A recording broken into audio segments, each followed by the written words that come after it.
Hello friends, welcome to Finance Career. In today's video, I will going to discuss with you syllabus for the post of ET Finance NMDC. So everything I will going to discuss with you in this video. कि क्या आपको पढ़ना है, कैसे पढ़ाई करना है, क्या सिलेबस रहने वाले हैं, सब कुछ बात किया जाएगा आज का वीडियो में। पहले बात कर लूँ आपके कोर्सेज के बारे में। NMDC बहुत ही अच्छा PSU है। सैलरी के बारे में बात किया जाए तो इतना ज़्यादा सैलरी बहुत ही कम पीएसयू देता है। ठीक है, आपको पता है कि जो कि आपका स्टार्टिंग जो बेसिक है 50,000 है, पर कुछ ही महीनों के बाद आपका बेसिक 60,000 होने वाला है। तो इसके बाद जो आपका सैलरी में जो उछाल देखने को मिलेगा वो काफ़ी बढ़िया रहेगा। ठीक है, आपका जो यहाँ पे जो टोटल ईयरली बात किया जाए सैलरी के बारे में, तो 20 लाख के ऊपर आपका सैलरी बनने वाला है। तो this is the golden opportunity for all of you. आप लोगों को इस एग्जामिनेशन का तैयारी जरूर करना चाहिए। ठीक है, तो इसका कोर्सेज भी अवेलेबल है फाइनेंस कैरियर के वेबसाइट पे। तो आप आज ही विजिट करें फाइनेंस कैरियर वेबसाइट पे, यहाँ से कोर्सेज परचेज करें और आप अपना तैयारी को बढ़िया कर सकते हो।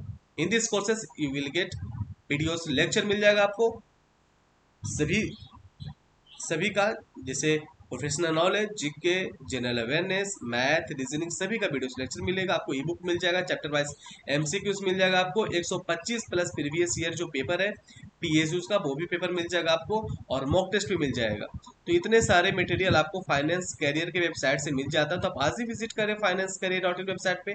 आप वेबसाइट विजिट करके आप अपना तैयारी को बढ़िया कर सकता हो। एक बात और मैं बता दूं आपको जानकारी के लिए कि एनएमडीसी का जो वैकेंसीज आपको देखने को मिला है इस बार, ये फॉर द फर्स्ट टाइम है कि एनएमडीसी ने कोई एग्जामिनेशन वगैरह पहली बार लेने वाले हैं। ठीक है, तो अगर आपको प्रीवियस ईयर पेपर चाहिए एनएमडीसी का, तो एनएमडीसी का प्रीवियस ईयर पेपर तो आपको मिलेगा ही नहीं, क्योंकि this is the first time NMDC examination लेने वाले हैं for the post of ET finance के लिए। ठीक है, तो पहली बार है। तो हाँ, अब पर आपको प्रीवियस ईयर पेपर देखना, तो आप अदर पीएसयूज का प्रीवियस ईयर पेपर देख सकते हो। जैसे बहुत सारा पीएसयूज है। ठीक है, एनटीपीसी हो गया, पावर ग्रिड हो गया, कोल इंडिया हो गया, मतलब जो भी पीएसयूज है, तो इस तरह का बहुत सारे पीएसयूज का previous year paper finance career के पास अवेलेबल है। जैसे एयरपोर्ट अथॉरिटी ऑफ इंडिया हो गया, तो अगर आप एयरपोर्ट अथॉरिटी ऑफ इंडिया का भी अगर आप तैयारी कर रहे हो, तो आप एक साथ तैयारी करो। आप हर जगह अगर फॉर्म फिलअप किए हो, तो आपका कहीं ना कहीं होने का चांस बढ़ सकता है। ठीक है, तो जिससे आपको ये भी हेल्प हो पाएगा। आप एक एग्जामिनेशन का तैयारी करते हो, तो आपको और भी एग्जामिनेशन का तैयारी साथ साथ में होते रहेगा। पर यहाँ पे एनएमडीसी के बारे में बात की जाए, तो एनएमडीसी काफी अच्छा पीएसयू है। सैलरी के हिसाब से देखा जाए तो बहुत ही आगे है अदर पीएसयूज के हिसाब से। तो आपको फोकस जरूर करना चाहिए। प्रीवियस ईयर पेपर के बारे में बात किया जाए, तो जो भी अदर पीएसयूज का जो प्रीवियस ईयर पेपर है, आप वो पेपर ही देख सकते हो। ठीक है, सबका पेपर लगभग सेम, मतलब थोड़ा बहुत ही डिफरेंस होता है, बाकी सबका पैटर्न लगभग सेम ही होता है। ठीक है, तो प्रीवियस जो पेपर है अदर पीएसयूज का, वो दे सकते हो। और फाइनेंस करियर आपको 125 प्लस पेपर ऐसे भी दे रहा है। ठीक है, जब आप कोर्स परचेस करते हो तो 125 plus paper, previous year paper बहुत ज्यादा होता है। आप उतना ही देख लेना, आपका समझ में आ जाएगा आपको कि पढ़ना क्या है। ठीक है, तो आप देख सकते हो यहाँ पे फाइनेंस करियर के वेबसाइट पे, यहाँ पे आपके लिए मॉक टेस्ट भी अवेलेबल है, and this mock test is fully based on your paper pattern. तो आप यहाँ पे मॉक टेस्ट भी प्रैक्टिस कर सकते हो। ठीक है, तो चलिए आगे डिस्कशन को आगे बढ़ाते हैं।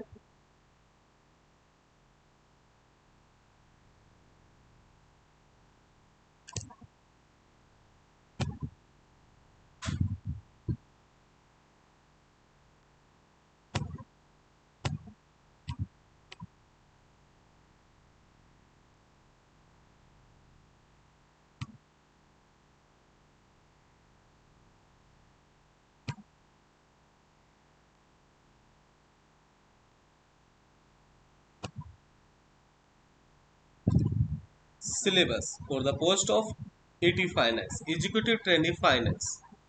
देखिए, इन्होंने सिलेबस में आप लोग के लिए ये सब बता चुका है, हम सब कुछ बताएंगे आपको। पहले अकाउंटिंग से स्टार्ट किया है इन्होंने। अकाउंटिंग स्टैंडर्ड के बारे में इन्होंने लिख के रखा है। इंट्रोडक्शन टू अकाउंटिंग स्टैंडर्ड, जो भी अकाउंटिंग स्टैंडर्ड है उसके बारे में इंट्रोडक्शन, जो भी एएस आपने पढ़ता होगा, आपने पढ़ा होगा, उसका एक इंट्रोडक्शन होता है। ठीक है, ओवरव्यू होता है। तो ये सब आप लोग के लिए लिख करके रखा है। डिस्क्लोजर ऑफ अकाउंटिंग पॉलिसी क्या क्या होता है, ये भी आपको पढ़ाई करना है। तो जितना भी एएस है, इंड एस है, उसका आप नाम नंबर याद कर लेना। इसके बाद एक और अच्छा टॉपिक है जहां से क्वेश्चन बनता है, कैश फ्लो स्टेटमेंट, जिससे ऑपरेटिंग इन्वेस्टिंग फाइनेंसिंग, यहाँ से क्वेश्चन फ्रेम किया जाता है, बनता है। ठीक है, कैश फ्लो स्टेटमेंट बहुत इंपॉर्टेंट है, यहाँ से क्वेश्चन पूछा जाता है। बाकी इन्होंने बात की जाए सिलेबस में, तो इन्होंने पूरा भर के डाल दिया है। ठीक है, सब कुछ डाल दिया है, तो इतना थोड़े आप पढ़ने जाओगे। ठीक है, जो इंपॉर्टेंट इंपॉर्टेंट होता है मैं बता देता हूँ, इन्होंने पूरा सिलेबस ही डाल दिया है। ठीक है, तो इतना आपको पढ़ाई नहीं करना है, इतना इतना पूछता भी नहीं है। जो जो जो एग्जामिनेशन में पूछा जाता है वो मैं बता देता हूँ आपको। कैश फ्लो स्टेटमेंट से क्वेश्चन पूछा जाता है। ठीक है, फाइनेंशियल स्टेटमेंट से क्वेश्चन पूछा जाता है, जैसे PL, balance sheet, cash flow. Cash flow ऐसे भी फाइनेंशियल स्टेटमेंट का पार्ट होता है, पर कैश फ्लो अपने आप में एक बड़ा चैप्टर है, जिसमें ऑपरेटिंग, इन्वेस्टिंग, फाइनेंसिंग एक्टिविटी, ये सबसे रिलेटेड क्वेश्चन पूछा जाता है। ठीक है, फाइनेंशियल स्टेटमेंट में बात की जाए तो पीएल, बैलेंस शीट से क्वेश्चन पूछा जाता है कि पार्ट ए पार्ट बी में क्या आता है। ठीक है, और बैलेंस शीट में किसके अंदर क्या क्या चीज़ें आता है। तो एक बार बैलेंस शीट को अच्छा से गो थ्रू कर लेना। ठीक है, कि इसके अंदर अंदर क्या क्या चीज़ें आता है। ठीक है, तो पीएल, बैलेंस शीट इसको भी देख लेना। ठीक है, इसके बाद आगे आगे बढ़ते हैं। ये सब बस आप देख लेना, इतना इंपॉर्टेंट नहीं है। बस एएस का और इंड एएस का नाम नंबर याद कर लीजिएगा। ठीक है, जितना भी एएस है और इंड एएस है उसका नाम नंबर याद कर लीजिएगा। आगे बढ़ते हैं। बिजनेस लॉ, बिजनेस लॉ बहुत इंपॉर्टेंट है। लॉ से बहुत सारे क्वेश्चन पूछे जाते हैं, जितना भी पीएसयू उसका पेपर होता है आप देख लेना। आज जब आप कोर्स परचेस करोगे तो 125 प्लस पेपर आपको जो मिलेगा ना, उसमें देख लेना, लॉ से सबसे ज़्यादा क्वेश्चन पूछा जाता है। तो इसमें की सबसे इंपॉर्टेंट जो है वो इंडियन कॉन्ट्रैक्ट एक्ट 1872 सबसे ऊपर भी लिख करके दिया है, इसको जरूर करके जाना। सब कुछ आपको वीडियो लेक्चर में मिल जाएगा, कैसे क्वेश्चन पूछा जाता है, वीडियो सब देखना, उसमें समझ में आ जाएगा। इंडियन कॉन्ट्रैक्ट एक्ट काफी इंपॉर्टेंट है। नेगोशिएबल इंस्ट्रूमेंट एक्ट, यहाँ से क्वेश्चन पूछा जाता है। बोनस एक्ट, यहाँ से क्वेश्चन पूछा जाता है। तो यहाँ ये सभी जो टॉपिक है यहाँ से क्वेश्चन पूछे जाता है, सभी को आपको वीडियो लेक्चर मिल जाएगा फाइनेंस कैरियर की वेबसाइट से। कंपनी लॉ का बात किया जाए तो प्रिलिमिनरी जो स्टार्टिंग का जो बेसिक है कंपनी लॉ, ठीक है, उसके बारे में आपको पढ़ाई करना है। प्रोस्पेक्टस के बारे में पढ़ाई करना है कि प्रोस्पेक्टस क्या होता है, रेड हेरिंग प्रोस्पेक्टस क्या होता है, प्रोस्पेक्टस का बहुत सारे टैप्स होता है, उसके बारे में आपको जानना है। Share and share capital, appointment of auditor के बारे में पढ़ना है आपको। ऑडिट कमेटी के बारे में आपको पढ़ना है, जो कि सेक्शन 177 के अंदर आता है। और जो अपॉइंटमेंट ऑफ ऑडिटर है वो कौन सा सेक्शन के अंदर आता है, 139 से लेकर के 147 तक। ठीक है, और एक और इंटरनल ऑडिट होता है, वो कौन सा सेक्शन के अंदर आता है, 138। एक और पोस्ट ऑडिट होता है, वो कौन सा सेक्शन के अंदर आता है, 148।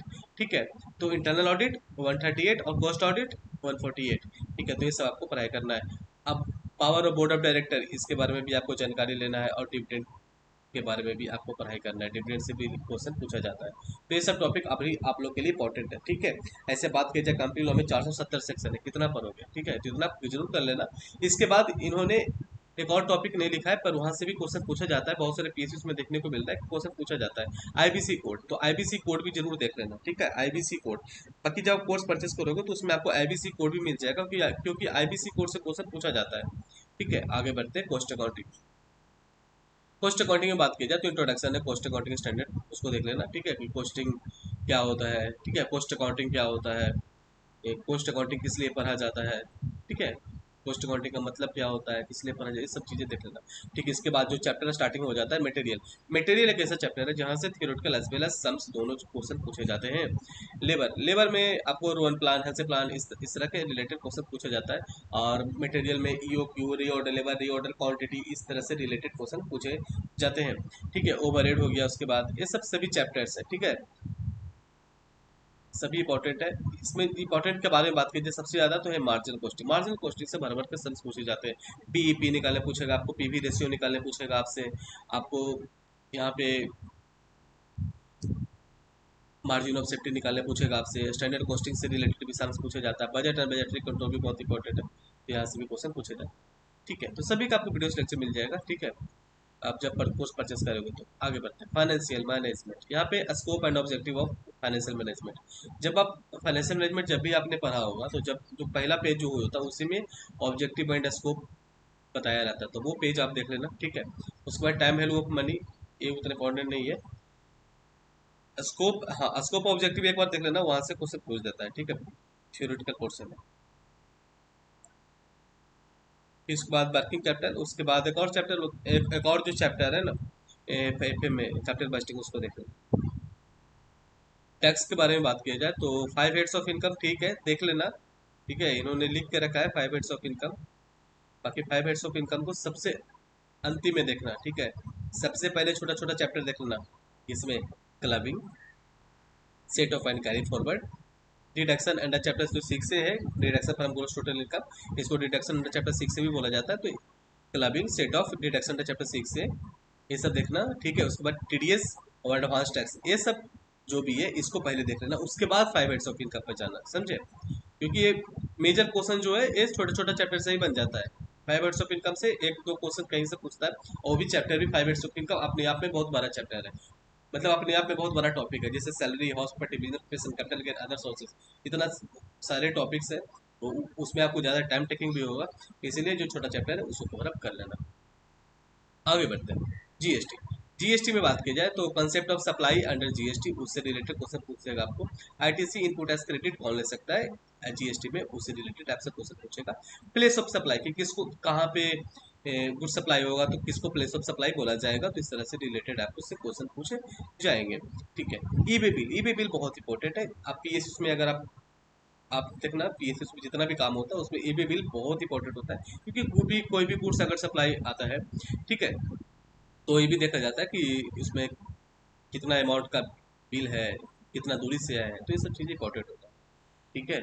हाँ, एक और ध्यान में रखिएगा, जैसे कि टीडीएस आपने इनकम टैक्स में देखा था, यहाँ पे इन्होंने टीडीएस लिख करके नहीं रखा है, पर पीएसयू में जीएसटी टीडीएस भी करता है, तो जीएसटी टीडीएस से भी रिलेटेड क्वेश्चन पूछ सकता है ये लोग, ठीक है। तो जीएसटी का टीडीएस का सेक्शन, ठीक है, और कितना रेट ऑफ डिडक्शन है, सीजीएसटी है, जीएसटी के अंदर कितना है और आईजीएसटी के अंदर कितना है, वो भी ऐसी बात, जो आईजीएसटी का जो डिडक्शन डिडक्शन का जो रेट होगा वो सीजीएसटी एजीएसटी का मिला करके ही होगा, ठीक है। आगे बढ़ते हैं। एडवांस्ड अकाउंटिंग, यहाँ पे भी सारे एएस का नाम लिख दिया है, पूरा मतलब पूरा का पूरा लिख दिया है, ठीक है। इतना आपको पढ़ाई नहीं करना है, इतना पढ़ोगे तो आपको पूरा समय ही इसी में चला जाएगा।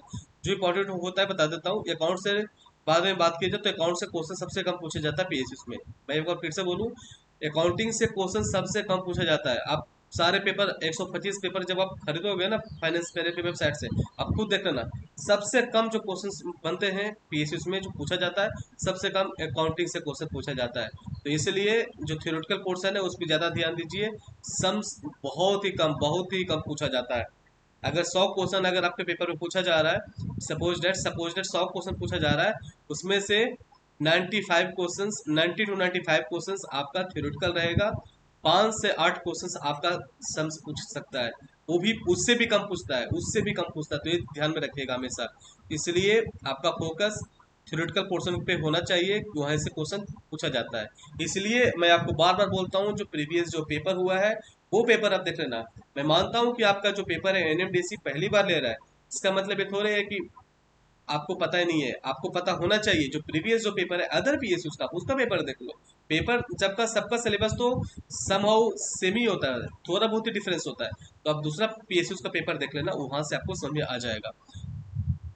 ऑडिट के बारे में बात किया जाए, ठीक है, तो इन्होंने पूरा ऐसे करके लिख दिया है। बाकी इंपॉर्टेंट में इंपॉर्टेंट जो है कंपनी ऑडिट, जो कि मैंने आपको ऊपर लॉ में ही बता ही दिया था, वहां से वो कवरेज हो जाएगा, ठीक है। 139 से लेकर के 147 तक जो ऑडिट है, ठीक है, मतलब जो सेक्शन है, ठीक है, वो सब देख लेना। बाकी ये सब ऐसे ही लिख दिया है, यहाँ से उतना क्वेश्चन पूछता नहीं है।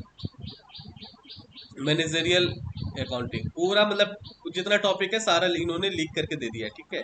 आपको पढ़ना क्या है ऐसे बता देता हूँ। प्रिपरेशन ऑफ फाइनेंशियल स्टेटमेंट, जो कि हमने अभी आप लोग के लिए ऊपर जो था उसमें बताया था, ठीक है। इसके बाद जो फाइनेंशियल जो स्टेटमेंट का जो एनालिसिस, जिसमें कि इंपॉर्टेंट जो है रेशियो एनालिसिस, हाँ रेशियो एनालिसिस बहुत इंपॉर्टेंट है। यहाँ पे जितना भी आपको फॉर्मूलास है उसको याद कर लेना, जितना भी फॉर्मूलास है उसको याद कर लेना। जब आप कोर्स खरीदोगे उसमें हमने एक वीडियो आप लोग के लिए सिर्फ एक रेशियो एनालिसिस के एक फॉर्मूलास का बताया है, वो फॉर्मूला सारा याद कर लेना, वहां से डायरेक्ट सम्स पूछा जाता है, ठीक है। Cash flow statement, fund flow यहाँ पे फिर से लिख करके दिया है।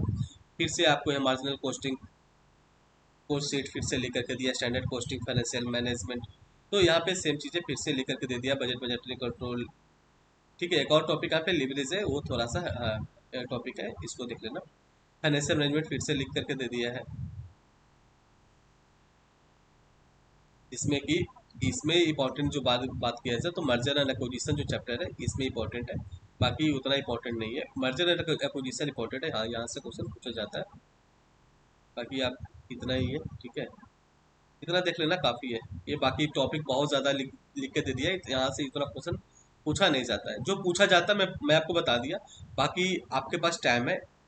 देखिए, मैं जो बताया हूँ आपको, जो इम्पोर्टेंट इम्पोर्टेंट है, जहां से कि क्वेश्चन सबसे ज्यादा पूछे जाते हैं, मैंने वही बताया आपको, ठीक है। इसके बाद अभी आप लोग के पास समय है, आप इसके अलावा और भी पढ़ सकते हो, पर मैं जो बताया उसको आप पहले करना। ठीक है, मैंने जो बताया उसको पहले आप करना। बाकी आपको समय मिले तो और भी जो भी बचा हुआ सिलेबस है उसको आप करके जाना। ठीक है, तो चलिए हम वीडियो यहीं तक रखते हैं। वीडियो अच्छा लगा होगा तो वीडियो को जरूर लाइक करिएगा, और ये वीडियो को आप अपने दोस्तों के पास ही भेजिए ताकि उनको भी जानकारी हो पाए। इतना बड़ा सिलेबस आप लोग के लिए दे दिया है, इतना पढ़ पाना थोड़ा सा मुश्किल आप लोग को हो रहा होगा। तो जो इंपॉर्टेंट था हमने आपको बता दिया, इसको पढ़ लेना पहले। बाकी समय मिले तो और भी पढ़ाई कर लेना। ठीक है, चलिए वीडियो यहीं तक रखते हैं। Thank you.